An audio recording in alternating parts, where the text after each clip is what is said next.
Câmara recebe autoridades e população para debater o Orçamento 2017. Veja ainda nesta edição. Professores avaliam as provas do Enem. Veja as vagas abertas na região de Campinas. E nesta semana, no Giro Ambiental, saiba mais sobre o resgate de um jacaré do Pantanal aqui na RMC. E no futebol, veja como foi o fim de semana para a Ponte Preta e o Guarani. O Câmara Notícia começa agora.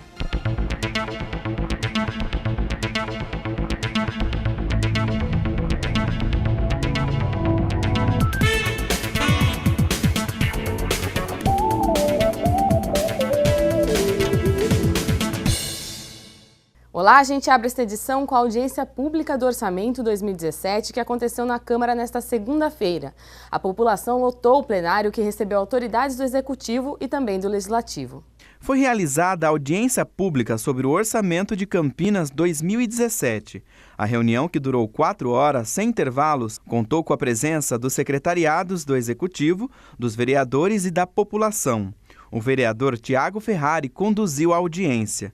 Para o parlamentar, esse é um momento fundamental para tirar todas as dúvidas. Então é importante a gente aproveitar essa oportunidade, é importante a gente questionar essa oportunidade e é nesse sentido que eu vou pedir para que a gente tenha foco, para que a gente possa aproveitar essa oportunidade para fazer as melhores discussões e tirar as dúvidas com relação ao orçamento de 2017. O vereador, líder de governo, André Von Zuben, comentou a proposta da Prefeitura. Assim como nos anos anteriores, o prefeito Jonas encaminhou para casa uma proposta orçamentária coerente, realista, tendo em vista a grave crise que afeta o nosso país, por consequência está afetando os estados e também os municípios, haja vista a situação de grande dificuldade que atravessa os municípios do Brasil.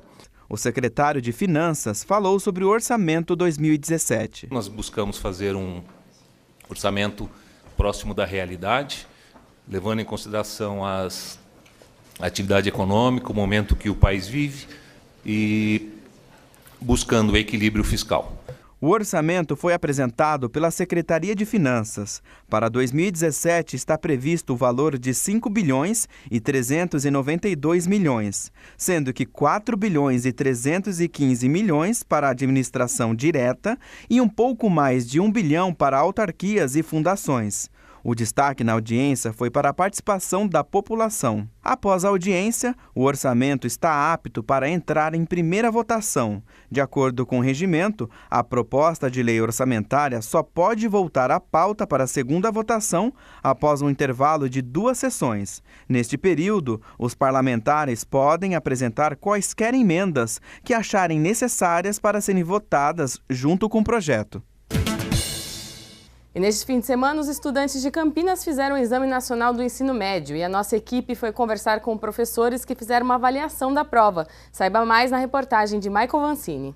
As provas do Exame Nacional do Ensino Médio aconteceram este fim de semana. Mais de 5.848.000 alunos fizeram o exame, que este ano teve uma abstenção de 30%. A maioria de quem prestou as provas achou que estava um pouquinho mais difícil. E foi com humor, através das redes sociais, que os estudantes falaram das dificuldades das provas. Para professores, o exame segue um padrão dos últimos anos com foco no conteúdo. Não diria mais difícil. Ela continuou sendo uma prova que cobra muito conteúdo. Então foi uma prova muito bem pensada, ela foi bem elaborada, só que permeando a língua portuguesa durante todas as questões, tanto no primeiro quanto no segundo dia. Foi muito baseado na interpretação textual e em todas as questões nós percebíamos uma referência de atualidades, alguma referência de alguma atitude do dia a dia do nosso aluno, para então cobrar o conteúdo. Não chega a ser o Enem de 3 anos atrás, longuíssimo, mas com relação ao ano passado estava um pouquinho maior. De qualquer jeito, é uma prova exigente. Exigente com relação ao tempo, exigente com relação à habilidade leitora e de interpretação. Então, o candidato que se preparou especificamente para o Enem não deve ter achado tão mais difícil. Agora, candidatos que atiram para todos os lados, se preparam para várias provas e ainda subestimam o Enem, sabe lá por quê, aí tendem a considerar a prova mais difícil. E é hora de falar do tempo aqui na cidade. A semana começou com sol forte. O índice ultravioleta, que está em 12, é considerado muito alto, hein? Agora, para terça-feira, a expectativa é de chuva forte pela tarde. A mínima é de 17 graus e a máxima é de 28 graus. Bom, agora a gente vai falar sobre emprego. Veja as vagas abertas aqui nesta semana na região. Para quem é morador de Campinas e com o fundamental completo, o Centro Público de Apoio ao Trabalhador tem vagas para auxiliar de cozinha, auxiliar de manutenção predial e líder de limpeza. O CEPAT Campinas também disponibiliza vagas para pessoas com deficiência, auxiliar de limpeza, estoquista e professor dos ciclos iniciais do ensino fundamental. Os interessados devem procurar qualquer uma das 3 unidades do CEPAT Campinas, levando os documentos RG, carteira de trabalho, CPF e PIS. Já para os moradores de Hortolândia, as vagas são para auxiliar de produção, operador de carga e descarga, estoquista, atendente administrativo e recepcionista. Outras informações estão no site Emprega Hortolândia. E a seguir tem giro ambiental com o resgate de um jacaré por aqui. E no futebol vejo os melhores momentos da rodada dos times campineiros. A gente volta já.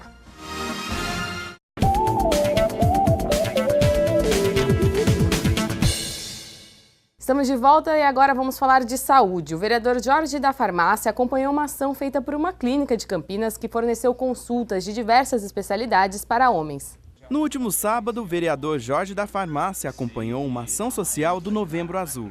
Realizada por uma clínica de urologia de Campinas, vários profissionais se reuniram com um olhar voltado para a saúde do homem. É uma ação social de extrema importância para a nossa cidade de Campinas, principalmente na prevenção do câncer de próstata. Segundo o vereador, a estrutura montada pela equipe oferece acompanhamento do começo ao fim. E se porventura tiver algum caso assim mais específico, mais grave, vai ser encaminhado, vai ser tratado, e se tiver que fazer uma cirurgia, vai ser feita a cirurgia, ou seja, é uma ação em conjunto. Nós abrimos a clínica para atender 50 pacientes. Isso é um pouco do que nós podemos retribuir à cidade que tanto nos deu. O homem vai pouco ao médico, né? Nós já sabemos que a mulher vai muito mais ao médico, cuida muito mais da saúde do que o homem. Então a ideia dessa campanha é trazer o homem para o consultório, os homens procurem seus médicos para fazer exames preventivos, principalmente na parte de urológica, que é o que nós estamos fazendo hoje, e na parte cardiológica. De acordo com o urologista, várias situações fazem com que o homem procure menos o médico. A mulher vai 8 vezes mais ao médico do que o homem. Então o homem é muito machão, ele acha que não fica doente. Não é nem preconceito só com relação ao exame do toque, que existe. Mas eu acho que é mais descuido com a sua saúde mesmo. O pai do taxista Júlio teve câncer na próstata e morreu da doença. Esse histórico familiar fez com que ele ficasse atento. Os médicos já orientaram todos aqueles que os filhos, né, também pudessem fazer esse exame, para que não pudesse lá na frente ter as mesmas consequências que ele teve. Eu, que era o mais chato, que todos os anos, passava mais anos, e eu não fazia prevenção. Mas hoje, graças a Deus, eu estou aqui, fiz a prevenção e daqui para frente está sempre preparado. Já o Antônio, que também teve caso de câncer na família, reforça que os preconceitos têm que acabar. Nós temos que fazer, é uma coisa normal, a gente tem aquela restrição, o homem, mas é uma das maneiras mais sólidas de você saber se você está com um problema ou não. E sobre o câncer de próstata, esse oncologista explica. O câncer de próstata é o câncer mais comum no homem quando a gente exclui os tumores de pele, e ainda é o tumor também que mais mata o homem. E a doença costuma ser silenciosa, mas o médico falou de alguns sinais. Diminuição do jato urinário, dificuldade para iniciar a micção, incontinência urinária, são sintomas extremamente inespecíficos. Então não posso dizer que exista um sintoma característico, nem mesmo o sangramento, que muitos imaginam que o sangramento é um marcador da malignidade, isso não é real.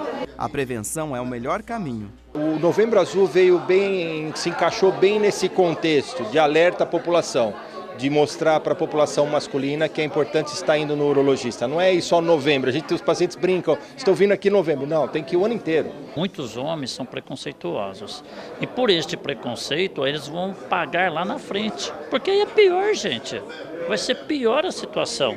É melhor fazer um exame simplesinho agora do que você ter que passar por uns procedimentos mais difíceis, horrorosos e dolorosos. Infelizmente, ainda tem muito preconceito, mas eu acho que com ações iguais a essa, nós estamos cada vez mais diminuindo o preconceito dos homens. A Câmara realizou uma reunião solene para uma homenagem póstuma. Veja.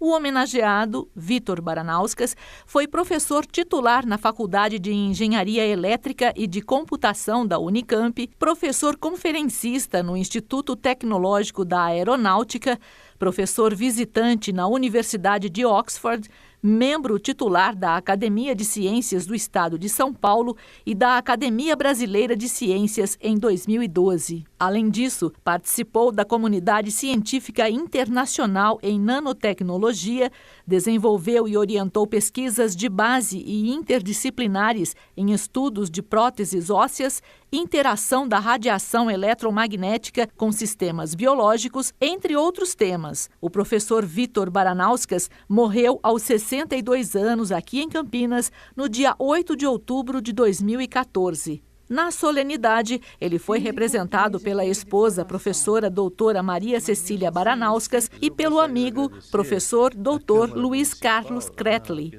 O diploma de mérito Dr. José Emanuel Teixeira de Camargo, que foi entregue pelo vereador Vinícius Gratti, é destinado aos que se destacam nas áreas da ciência e tecnologia em Campinas. No Giro Ambiental, você acompanha um resgate de um jacaré do Pantanal na nossa região e ainda um ano após a tragédia de Mariana, a ONU considerou as ações da empresa insuficientes.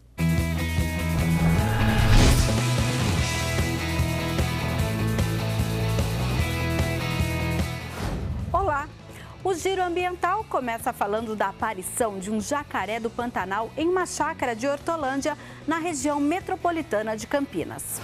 O animal, que mede 1,87 m e pesa 40 quilos, mobilizou uma equipe de biólogos, veterinários e protetores da vida selvagem desde o último domingo. Na tarde de quarta-feira, ele foi resgatado depois de 3 dias de tocaias e muita paciência. Segundo especialistas que atuam no resgate e proteção da vida selvagem, provavelmente ele foi abandonado após ter sido trazido por traficantes de animais silvestres. Como ele não é um animal nativo, não pode ser solto nas matas da região para não provocar um desequilíbrio ambiental, já que disputaria território e alimento com o jacaré do papo amarelo. Natural do Pantanal, o réptil foi enviado para o Parque Ecológico de Paulínia. Um ano após a tragédia de Mariana, onde a barragem da mineradora Samarco se rompeu em 5 de novembro de 2015, a ONU divulgou um comunicado afirmando que as medidas tomadas por autoridades e empresas envolvidas não correspondem à dimensão do desastre e às consequências socioambientais, econômicas e de saúde. A enxurrada de rejeitos de mineração que devastou o distrito de Bento Rodrigues e desceu pelo Rio Doce até chegar ao mar, em Regência, no Espírito Santo, ainda afeta 6 milhões de pessoas que continuam sofrendo. Além disso, os especialistas afirmam que o governo ainda não providenciou provas de que a qualidade da água dos rios da região é suficiente para o consumo humano. O documento critica também a falta de providências em relação à situação das comunidades indígenas e ribeirinhas e menciona denúncias de que defensores dos direitos humanos estão sendo perseguidos na região.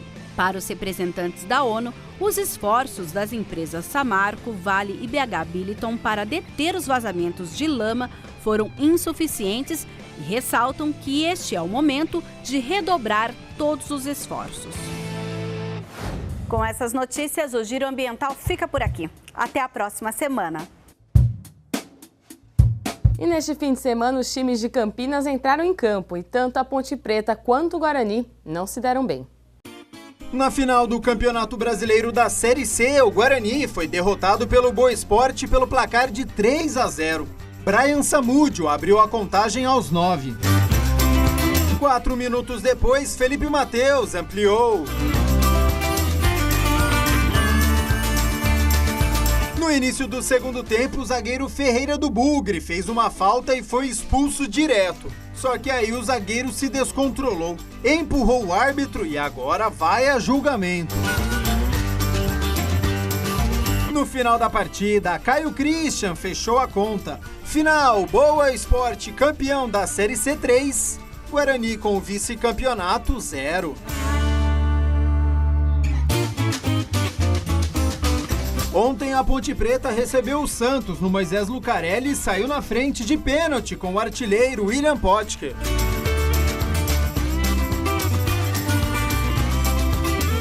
Só que na etapa final o peixe virou. Ricardo Oliveira pegou o rebote de Aranha e fez o de empate. E no final da partida, Copete, sem marcação, garantiu a vitória. Final, Ponte Preta 1, Santos, agora na vice-liderança, 2.